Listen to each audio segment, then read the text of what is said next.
Entonces, otro turno de palabras, si os parece bien, para no repetir tanto, vamos a hacer que tengan preferencia a los que no hayan hablado todavía y luego... Bueno, lo dejamos ahí pendiente, ¿no? Bueno, pues me han pedido ya la palabra Alfonso y un chico de arriba, Uriel. Ya tengo tres. Voy a hacer un acto bastante egoísta, me apunto yo también al final. ¿Alguien más? O bueno, cierro de momento. Vale. Pues tiene la palabra Alfonso.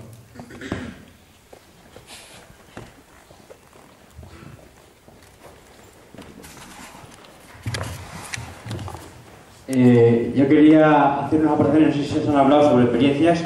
Una de ellas es en China, la comuna de Shanghái, lo que pasa es que no recuerdo ahora mismo la fecha. Otra es la comuna de Sinmin en Corea. Otra es en 1917-1921 en Ucrania. También hubo una experiencia colectivista en todo lo que se llamó Ekaterinoslav y la región de Gallipoli, cuando se creó la primera colectividad de Rosa Luxemburgo en 1917. Otra experiencia es en el levantamiento de Tracia y Macedonia contra el Imperio Otomano, que es como uno de los ejemplos en los que la lucha de liberación nacional fueron importantes para entender también el debate entre el comunismo libertario y la lucha de liberación nacional. Otra es, bueno, también me imagino que se habrá la comuna de Budapest, que tuvo 130 y tantos días, creo que fue, de revolución. Y luego una pregunta para Juan Pedro, que tiene que ver con la problemática dentro de la primera internacional entre las diferentes propuestas, entre fines y medios, que me parece interesante, puesto que las interpretaciones que se han hecho sobre la comuna han sido varias, ¿no? Una de ellas, por ejemplo, la de Bakunin en su libro de El Estado y la Comuna, que decía que la comuna había abolido el Estado y había creado una organización social, económica y política mediante bases federalistas. Y luego está la de Mio Marx en la Guerra Civil en Francia, si no me equivoco, los dos textos escritos en 1871. Y luego la pregunta sería si piensas que la interpretación que hace Lenin en El Estado y la Revolución en 1917, que tiene algunas notas sobre la Guerra Civil en Francia, en la que dice que, si no recuerdo mal, comentando uno de los fragmentos en los que el propio Marx describe en la comuna, creo que es el día 3 de marzo, en el que dice que la Guardia Nacional decide destruir o abolir el ejército permanente y constituir una máxima que es muy libertaria, que es la del pueblo en armas, en la que dice Lenin que, bueno, el Estado es abolido, pero no nos confundamos, la propuesta de Marx es el centralismo. Entonces hay como una postura marxista-leninista en relación al federalismo, porque no es muy... No sé si he planteado bien la pregunta, no sé si se entiende, ¿no? Bueno, pues hasta ahí es simplemente si la interpretación que hace Lenin en concreto la dictadura del proletariado, que hace Marx sobre la comuna, es el centralismo o es el federalismo.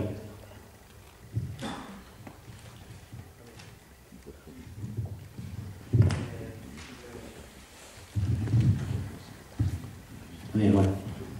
Yo quería plantear tres breves preguntas, reflexiones sobre... Me parecía muy interesante lo que hablabas tú, sobre el concepto comunismo en sí, y que lo considera como un insulto. Luego también sobre las colectivizaciones en Cataluña y Aragón, y sobre el 15 años, muy brevemente. Yo, por ejemplo, bueno, pues a mí esa categoría peyorativa del término comunismo me parece muy comprensible.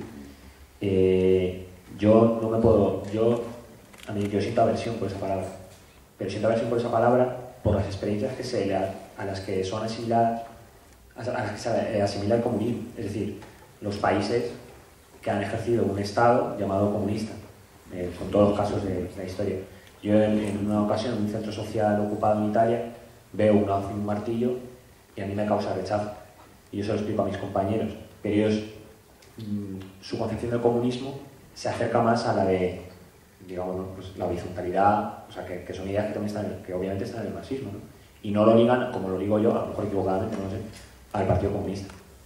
Que no sé, yo creo que no hay que esperar a los años 70 o 76 para darse cuenta del autoritarismo de un organismo como un Partido Comunista.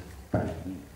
El otro día, creo que era Carlos Fernández Lidia, decía que lo de no tener Estado estaba bien, pero que duraba muy poco. Creo que dijo algo así. Claro, dura muy poco, pues no sé, pues cuando algún señor llamado Lister manda a su comunista, manda a sus tropas para deshacer las colectivizaciones, o cuando Trotsky manda al Ejército Rojo a desmontar a Néstor Magno, ¿no? Un movimiento que acabas de citar en Ucrania. Claro, dura poco, pero son ellos lo que lo desmontan. Otras veces son los capitalistas burgueses, claro, pero otras veces son los que se llaman comunistas. Y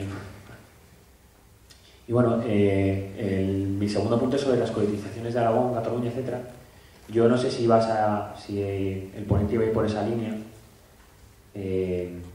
pero a la hora de esa dicotomía entre Estado o una alternativa para organizar el poder, bueno, el poder, claro, sí, la gestión de una revolución, el Comité de Milicias Antifascistas, que se crea en los primeros días de julio, o sea, después de derrotado el fascismo en Barcelona, plantea yo creo un conflicto que es que no es un órgano revolucionario. O sea, para mí, o para muchos otros historiadores, no es un órgano revolucionario porque es un órgano representativo, es decir, se llama Comité de Milicias Antifascistas porque hay una gran presencia anarquista, pero es un gobierno de facto. O sea, es la Generalitat sin llamarla Generalitat. De hecho, la Generalitat no es abolida. Y 2 meses después, no sé, más o menos, 2 meses después, dicen, bueno, venga, vamos a dejar de pamplinas del comité antifascista y vamos a meternos en la Generalitat como Dios manda. Pero sí que genera tensiones, porque en los Fets de March, cuando hay este enfrentamiento que ha quedado yo creo un poco trivializado entre anarquistas y el PUM, se enfrenta con los nacionalistas de Esquerra y el PSUV. Pero en realidad ahí hay un sector del anarquismo, que son, por ejemplo, la agrupación Los Amigos de Urruti, que joder, lo que están diciendo, oye, sois unos burócratas, diciéndose a los dirigentes de la CNT, vamos a llevar a cabo el programa, vamos a llevar a cabo la anarquía. Que por otro lado, las colectivizaciones no necesitan de ningún comité de milicias antifascistas que sancione, chavales, tenéis que hacer esto y esto, ¿no? Directamente abonen la propiedad privada, en algunos casos el dinero, ¿no? Como todo se sabe. Y ahí sí que efectivamente hay un proceso realmente de comuna. Para mí es el gran ejemplo de comuna del que yo me siento muy orgulloso, ¿no? Luego, por último, el tema del 15M, no sé, a lo mejor no es el debate en sí mismo, ¿no? En un congreso se llama que es comunismo, pero sí me parece interesante ligar el tema de lo público y lo común. Yo creo que cuando hay una ofensiva tan fuerte del capitalismo que va incluso que da un paso más que en sus etapas previas al desmontar el Estado social, hay una perversión que es confundir lo público con lo común. Por ejemplo, cuando se defiende, claro, uno puede decir, joder, ¿pero qué prefieres, lo público o lo privado? Bueno, pues para mí eso no es una elección libre. O sea, creo que era Adorno que decía que una elección libre es la que no te dice que tienes que elegir una cosa o la otra. Pues claro, yo no. Bueno, público o privado, ¿no? Entonces, por ejemplo, con la gestión del agua, ¿cómo se llama? El canal Isabel II, ¿no? Que está este debate, que lo quiere privatizar y tal. Claro, yo me pongo, obviamente, ¿no? Y yo voy a la manifestación y todo lo que se preste.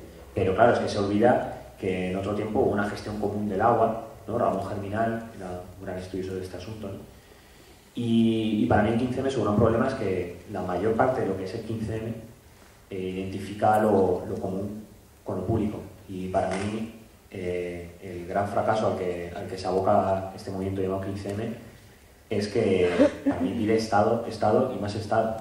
Y muy pocas veces escuchan que vayan en otra línea. Obviamente, no me acuerdo quién decíais de vosotros, necesita una estructura de poder para llevar a cabo sus reivindicaciones, ¿no? No sé quién lo ha dicho. Claro, pero esa no es el Estado. Y luego, por otro lado, ya termino, perdón, enlazando a lo mejor con la charla del lunes, la conferencia del lunes sobre el tema del desarrollo ilimitado de las fuerzas productivas, otra gran falla del 15M, como del comunismo en general o incluso el anarquismo, no nos engañemos, es no proponer un modelo productivo diferente. Entonces, que no haya un mínimo cuestionamiento del mismo término de producción, pues es bastante grave. Estaba Jaime Pastor el otro día, yo le pregunté sobre la asunción del término progreso y tecnología, etcétera, por la izquierda, y me decía, no, bueno, nos decía, no, que va. Bueno, no sé dónde están los grupos de extrema izquierda en las luchas en defensa de la tierra, donde ya no solo son luchas defensivas, sino que se ponen en solfa todo el modelo industrial tecnocientífico, como las luchas contra el tren de alta velocidad, etcétera. Y ya. Pero pásate por la comisión de ¿Qué poder economía. de coacción tengo? Es una cosa. Uriel.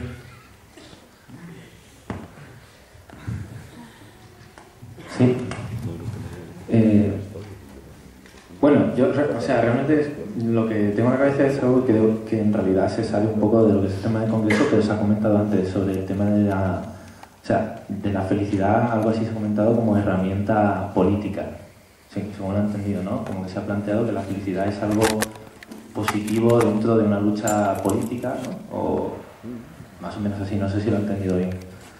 Y realmente, o sea, yo la experiencia que he tenido es que es todo lo contrario, o sea, que lo peor que puedes hacer es ligar la felicidad y la política, o sea, porque mucha gente realmente, como yo lo he ido experimentando, busca eso, busca la felicidad en sus vidas y por tanto, como en su vida no es feliz, se pone a hacer política intentando encontrar una satisfacción en ello o en una pequeña comunidad politizada, un grupo y haciendo acciones que les realicen y tal. Pero, ¿qué pasa? O sea, hay un fracaso constante, Entonces, lo que ocurre muchas veces, y creo que esto es una realidad, la gente se cansa y son mucho más revolucionarios en cantidad, son mucho más los revolucionarios jóvenes que los adultos, y yo creo que es porque se han cansado de no encontrar la felicidad en la política. Yo considero que la política no da felicidad. La felicidad la tendrás que encontrar en tus amigos, en los amantes o en el arte o en lo que sea, pero no puedes ligarla. Considero que la visión que yo tengo, en la política tienes que buscar una especie de, no sé, en el sentido kantiano de ver, o sea, es algo que tiene que ser hecho más allá de que puedas encontrar algo en ello que te haga ser feliz, porque realmente nunca lo encuentras, eso es un fracaso constante. Los grupos más politizados, o sea, la gente que yo conozco que está muy politizada normalmente es muy infeliz, muy infeliz. Porque, ¿y dónde buscan, dónde encuentran la felicidad? ¿Qué te hace ser feliz? Sentirte realizado. Entonces, la mayoría de estos grupos, en tanto que no encuentran la felicidad en sus vidas a través de la política, tienden a crearse subculturas, subidentidades que les hagan darle una satisfacción que no pueden encontrar en la política. Entonces se crean sectas ideológicas de todo ámbito en las cuales eso les hace a ellos ser feliz, a la vez que les hace sentirse que es una felicidad politizada. Lo que creo que es lo que hace esterilizar y enfermar por completo cualquier tipo de lucha política. No sé si estoy explicando bien por qué considero que realmente la felicidad en la política es algo tan negativo, porque genera estos efectos. Y no sé si me he salido mucho del tema o si... En fin, nada más. Bueno, ahora me había pedido yo la palabra brevemente para Monse. Me da pena que no esté Carlos Aquino porque está en Venezuela, pero igual me apetecía discutir esto también. Es que él cuenta, o por lo menos contaba en clase, ¿no?, que cuando se decía esto de que todo tiene que ser común, lo utilizaban más como insulto los franquistas para el resto de la gente, o sea, para decir, no hagáis caso a los comunistas, porque los comunistas lo que dicen es que tu cepillo de dientes va a ser el de todos y entonces vais a estar mezclando vuestros flujos bucales, ¿no?, en una cosa bastante asquerosa. Y claro, entonces decía, no, yo lo único que quiero es que me dejen en paz, tal. Claro, yo tengo un problema y es precisamente con las nociones de público y privado. Entonces me gusta mucho cuando Althusser en ideología, aparatos ideológicos del Estado, se empieza a pelear con esas nociones, ¿no? Porque dice, bueno, hace falta una teoría marxista del Estado, porque Marx tiene una en la ideología alemana, pero resulta que no es marxista, ¿no? Entonces vamos a construir una teoría marxista del Estado. Y dice, tenemos un precedente, que es Gramsci. Dice, Gramsci vio ya que el Estado no se reduce a su aparato represivo, que también el Estado incluye instituciones de la sociedad civil. Bueno, lo decíamos los otros días, ¿no? Constituye subjetividades. Y entonces Althusser se pregunta, pero un momento, ¿cómo puede ser que el Estado sea lo que llamamos tradicionalmente público, ¿no? Y esos aparatos ideológicos de Estado sean de dominio privado, como pueden ser, por ejemplo, iglesias, sindicatos, familias, partidos, los más media, instituciones culturales, algunas escuelas? Y dice Althusser, porque la distinción público-privada es interna al derecho burgués, y fuera de este no cobra sentido. Y entonces el Estado está más allá del derecho, es la condición precisamente de la distinción entre público y privado. Y bueno, pues preguntarle a Montse si puede un poco, ¿no?, aclararnos de qué va todo eso, porque la verdad es que sigo teniendo el cacao en la cabeza, por mucho que Althusser hable muy bien. Y entonces no sé si la cosa sería plantear la disolución de lo público en pos de lo común, o una especie de medio convivencia pragmática hasta que al final se pudiera quitar. Bueno, la verdad es que no tengo nada claro. Simplemente eso. Bueno, tienen la palabra los ponentes. Comunismos antimonetarios. Comunismos antimonetarios. Comunitas es lo contrario de inmunitas. Vamos a ver, la distinción, empiezo por lo último, la distinción entre privado, público y común. Tiene que ver con lo que antes planteábamos de la construcción de un espacio público de todos. Y tal como tú muy bien has leído en el texto de Althusser, es interno justamente a esa concepción burguesa, que lo que hace es establecer la distinción entre privado y público. Privado es aquello que pertenece a un individuo, a un conjunto de individuos, y que según los juristas se puede vender, se puede enajenar, se puede comprar, se puede tal, pero que pertenece a alguien, aunque sea ese sujeto abstracto que es el propietario. Y lo público es aquello que pertenece a todos y que funciona como opuesto a privado y que está tutelado por el representante de la totalidad, que es el Estado.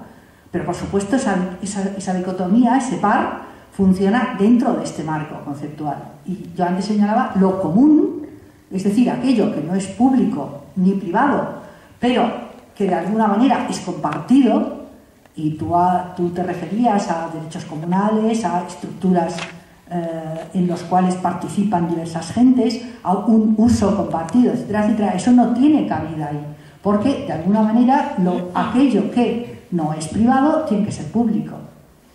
A mi modo de ver, en la situación contemporánea o en los estados capitalistas contemporáneos nos encontramos ante dos problemas. El primer problema es que los garantes de lo público, que eran los estados, no solamente se retiran del sostenimiento, del mantenimiento de los ámbitos públicos, sanidad, educación, una parte los privatizan y otra parte los ceden tan tranquilamente y se retiran de ahí. Con lo cual, difícilmente, a mi modo de ver, podemos pensar en los estados como garantes de lo público cuando lo que están haciendo es, ceder ámbitos de lo público a lo privado, a la gestión privada de corporaciones, de grupos de interés, etcétera, etcétera. Entonces, aunque a lo mejor ahí hay alguien a quien no le guste ese ejemplo, pero cuando Esperanza Aguirre dice, es que claro, ¿por qué se dice que la enseñanza concertada no es pública si está mantenida con dinero público? Es tan pública como la pública. ¿Por qué se dice que la Comunidad de Madrid no crea hospitales públicos? Cuando la Comunidad de Madrid lo que hace es hacer un concierto con corporaciones privadas para que a su vez construyan los hospitales, contraten los médicos y den el servicio. Y es la Comunidad de Madrid la que paga. Por tanto, es una institución pública la que, podríamos decir, garantiza que ese servicio se dé y lo externaliza hacia manos privadas, lo da a manos privadas. Y esas manos privadas tampoco es el propietario privado de un medio de producción como podría ser el fabricante de tejidos del siglo XIX, sino que esa mano privada es una corporación, que muchas veces es una corporación transnacional, que muchas veces cotiza en bolsa, que tiene acciones, que gente como algunos de los que hay aquí tiene acciones de esas empresas. Por tanto, las categorías empiezan a bailar. No está ya muy claro qué es lo privado y qué es lo público. Porque, no sé si me explico, hay como una digamos, como una interpenetración de lo privado en lo público y de lo público en lo privado. Y podríamos decir que desde algunas posiciones contemporáneas, allí, al menos con gente con la que yo trabajo, de alguna manera estamos intentando pensar lo común justamente como aquellos espacios que son de uso, podríamos decir, compartido, de uso conjunto, con mayor o menor institucionalidad. Es decir, si se ocupa un centro social, si ese centro social pone en marcha una serie de actividades, si esas actividades son llevadas por la gente que está en el centro, si son abiertas a todo el mundo, si allí resulta que el dinero que se puede recaudar a través de las fiestas, etcétera, revierte en la potenciación del centro, si allí se genera riqueza común, riqueza para todos y todas las que están ahí, eso sería un ejemplo de común. Un ejemplo de común.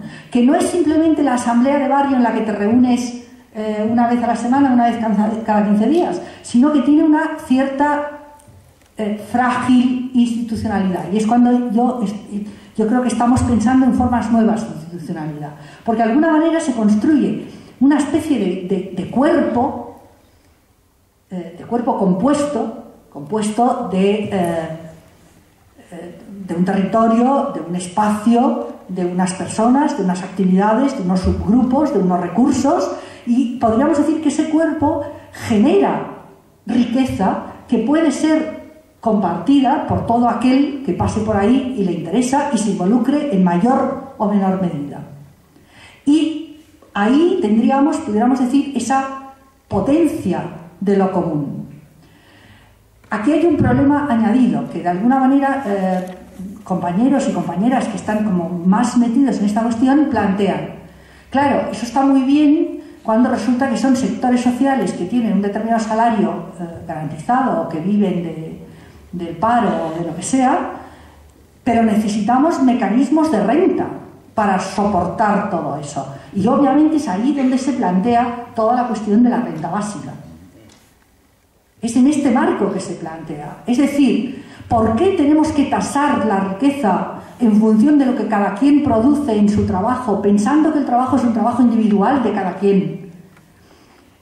Cuando justamente estamos en sociedades donde la enorme complejidad de las redes productivas metropolitanas, sociales, que generan riqueza, ya no están compuestas por trabajos individuales que se suman, sino que tienen una capacidad de generar un ciclo virtuoso. Me explico, de generar ese aumento. Obviamente que las capas capitalistas están, pudiéramos decir, al acecho, intentando privatizar esas cuencas productivas. O sea, intentando quedárselas para sí y no revertirlas en lo social.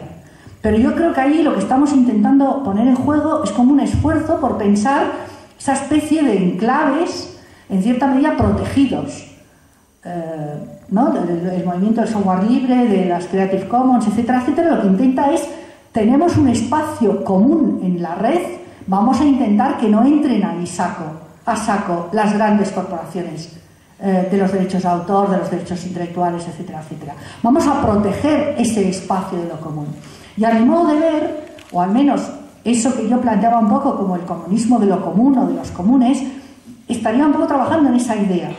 No tanto, y en ese sentido, al menos mi posición es distinta de lo que sería el comunismo clásico, no tanto tomar el poder para decir a la gente cómo tiene que vivir, o cómo queremos que la gente viva, o cómo pensamos que la gente quiere vivir, sino potenciar esas cuencas de producción social de riqueza, protegerlas frente a la intervención de los poderes que justamente se las apropian y, en cierta medida, tirar a partir de ahí a ver todo lo que somos capaces, pudiéramos decir, de conquistar.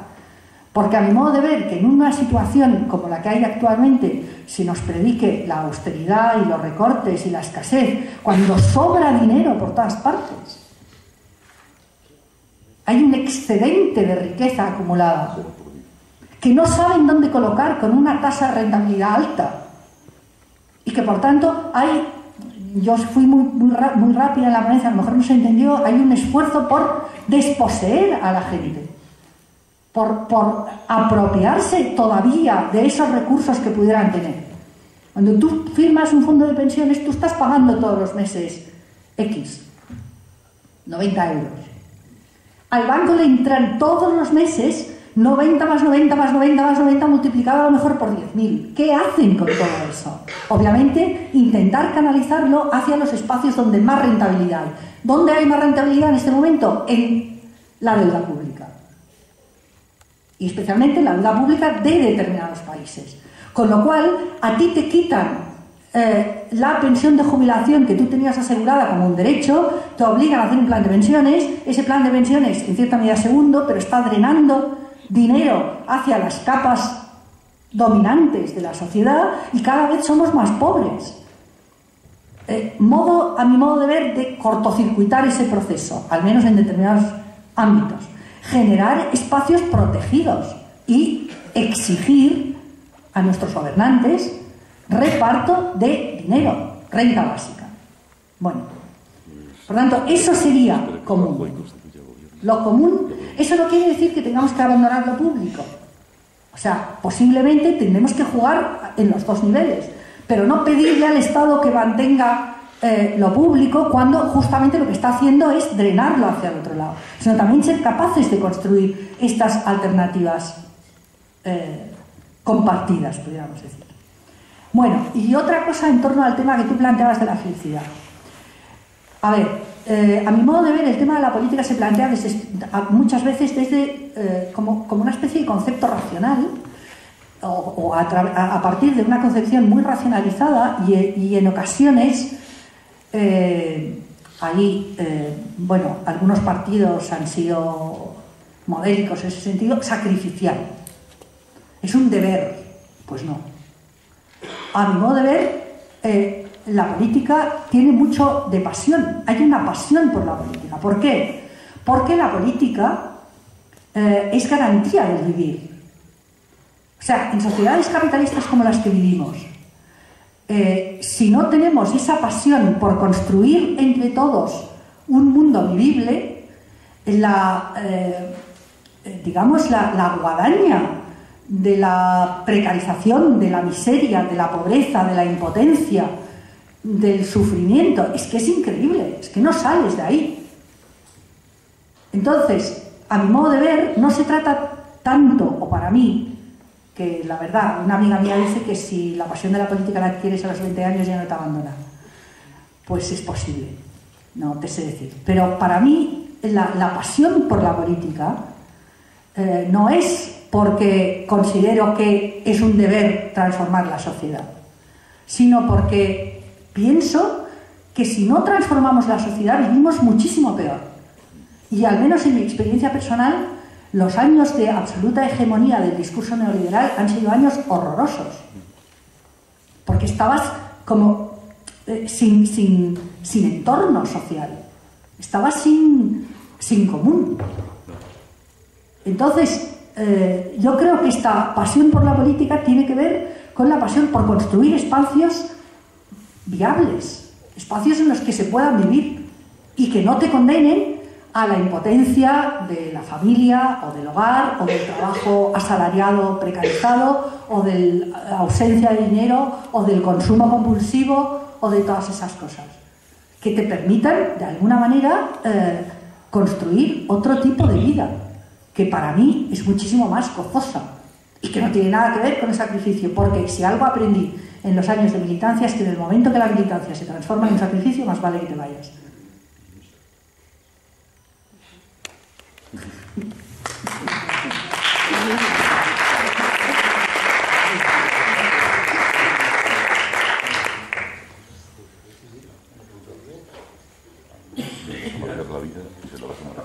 Bueno, pues yéndole de atrás para adelante, yo no sé en qué contexto dijo Carlos esta historia de cepillo de dientes, pero no juzgo lo que dijo. Pero a mí me parece muy importante considerar que, por lo menos desde el planteamiento marxista, es que el comunismo abole la propiedad privada, no la propiedad individual. Es más, hay un párrafo sobre la comuna de Marx que en este aspecto me parece muy interesante. Esta confusión en el marxismo entre propiedad individual y propiedad privada no está trabajado, por decirlo así.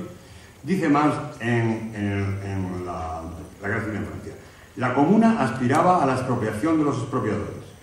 Quería convertir la propiedad individual en una realidad, transformando los medios de producción, la tierra y el capital, que hoy son fundamentalmente medios de esclavización y de explotación del trabajo, en simples instrumentos de trabajo libre y asociado. No sé, el meter este asunto, otra cosa son las caricaturas que podamos escuchar, ¿no? Pero el que no seamos capaces de defender el comunismo planteando que no es la eliminación de la propiedad individual, sino que es la abolición de la propiedad privada y la reorganización de las formas de vida social que incluyen elementos de propiedad individual pues, que son necesarios para vivir dignamente, para vivir con autonomía, para otras muchas cosas. En fin, no sé por qué nos metemos en ese tipo de lío, pero bueno. Bueno, eso uno. Ahora vamos con la historia de la felicidad, que la verdad es que está dando juego. Bueno, yo estoy totalmente de acuerdo con ¿cómo se llama? Es que si no, la verdad es que ni me entendería, ¿no? Yo soy militante que tengo 18 años y tengo 66. Haber hecho eso por sacrificio, vamos, una cosa demencial, ¿no? No duró ni 2 días, ¿no? Entonces, hay que distinguir entre... Yo he tratado de plantear el motor que tiene la lucha por la felicidad en la militancia política, ¿no? No que una organización te dé la felicidad, es una cosa ridícula, ninguna organización. Ahora, en la cantidad de gente que ha dejado de ser militante de los años 70 hasta ahora, hay organizaciones enteras sacrificiales, enteritas, ¿no? Que decían que aquello era un deber, que tal y que cual, no sé cuánto, no queda ni rastro.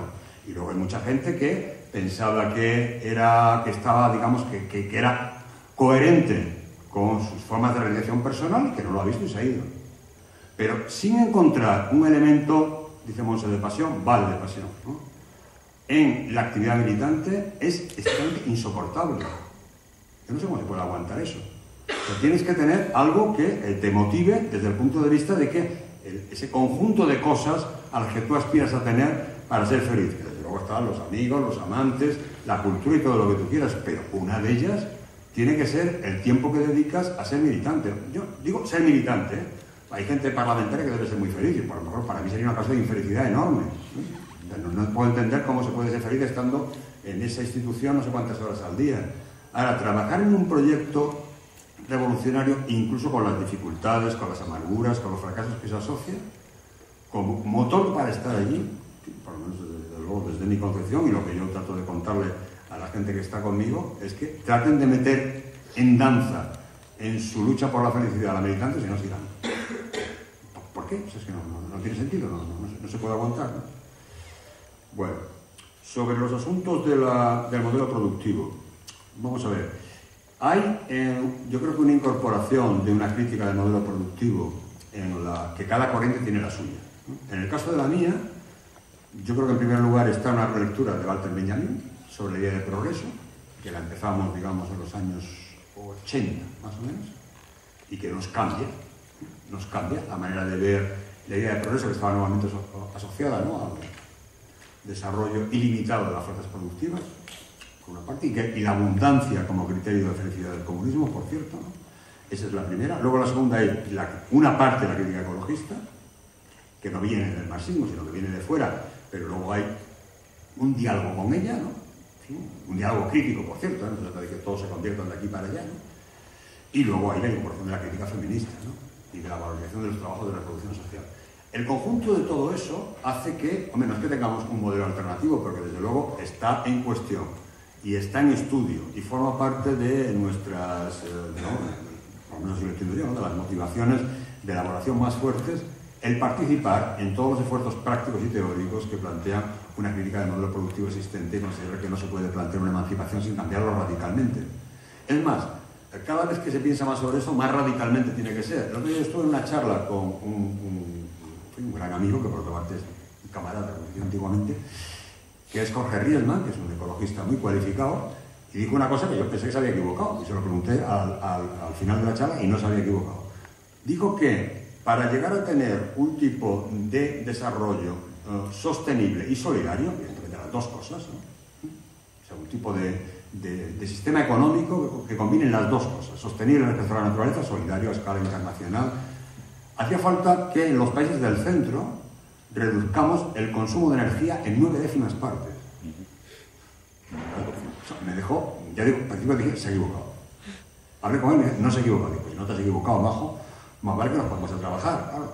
Porque hay una cierta idea que defendemos de que finalmente las emancipaciones, ¿no?, los proyectos de emancipación, dejan las cosas básicamente como están, desde el punto de vista del consumo, del trabajo, de la vida personal y todo eso. Claro, si tenemos que pensar en modelos de producción que reduzcan en 9 décimas partes el consumo actual de energía, hay que cambiar muchas cosas. Entonces, bueno, pues eso, lo que pasa es que no se me ocurre, digamos, ninguna respuesta, pero que desde luego se está pensando, y de qué manera, ¿no?